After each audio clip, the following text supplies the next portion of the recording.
स्वागत है साथियों। आज हम मिलवाने जा रहे हैं घोसी के जनप्रिय लोकप्रिय पूरे लोकसभा क्षेत्र में इनका बैनर पोस्टर लगा हुआ है। कल्पनाथ राय जिन्होंने इस जनपद को सजाया संवारा, नई ऊंचाइयों को उड़ान दिया। उसके बाद जो भी सांसद हुए,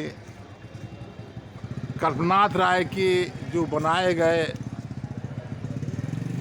निर्माण कार्य हैं उसमें पुताई तक नहीं करवा पाए, और सांसद हो गए, विधायक हो गए, मंत्री हो गए, कोई काम नहीं हुआ। हम मिलवाते हैं आपको लोकप्रिय उम्मीदवार भावी लोकसभा 2024 के दूधनाथ जी से। क्या नाम आपका? बद्रीनाथ जी से। बद्रीनाथ जी हैं। बद्रीनाथ जी क्या संदेश देना चाहते हैं भाई? सर, लोकसभा उम्मीदवार अभी आज तक नहीं है हम।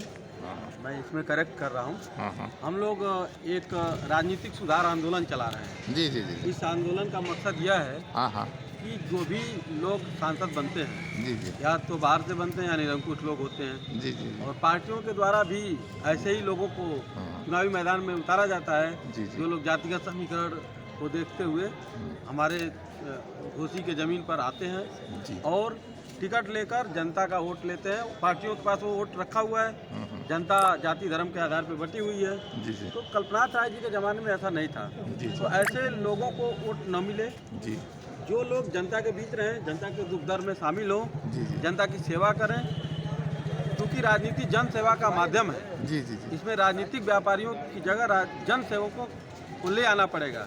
कल्पनाथ राय रहते थे तो हमारी आवाज़ पार्लियामेंट में बुलंद होती थी, और 1999 में दुर्भाग्यपूर्ण मौत की बात से, कल्पनाथ राय के बाद से कोई भी सांसद ऐसा नहीं हुआ जो पार्लियामेंट में घोसी की समस्याओं के लड़ते हुए देखा जाए। वो समस्याएं सारी गौड़ हो चुके हैं। समस्याओं पर आवाज़ उठाने वाले लोग नहीं बचे, और ऐसे लोगों को, क्षेत्रीय लोगों को राजनीति में आने का मौका कभी मिल पा रहा है। तो राजनीतिक दल इस पर विचार करें, पुनर्विचार करें। इसलिए हम लोग ये पर्चे पे चर्चा अभियान चला रहे हैं। सभी प्रबुद्ध वर्गों को जोड़ा जा रहा है। कल्पनाथ राय जी ने जो कुछ दिया था हमको, जी जी, जी, वो सारी चीज़ें बर्बाद हो गई हैं। उनकी रिपेयरिंग तक नहीं हुई, उनके द्वारा बनाई गई इमारतों पर चूना तक नहीं लगाया गया।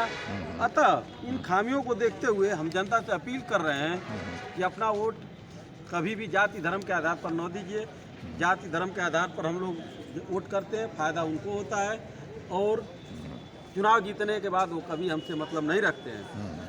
लोग जो भी चुनाव में आते हैं, अखिलेश जी, योगी जी, मायावती जी और मोदी जी के कंधों को मजबूत करने के लिए वोट मांगते हैं। घोसी लोकसभा की बदहाली से खुशहाली का सफ़र तय करने के लिए हमें अब घोसी का घोषणा पत्र चाहिए। घोसी का घोषणा पत्र साफ है, बाहरी और निरंकुश तत्वों से छुटकारा लेना है और घोसी लोकसभा का नव निर्माण करना है।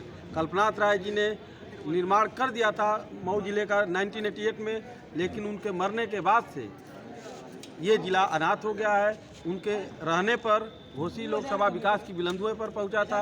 हर 2 किलोमीटर पर दूरभाष केंद्र खोले गए, हर 3 किलोमीटर पर पावर हाउस बनाए गए।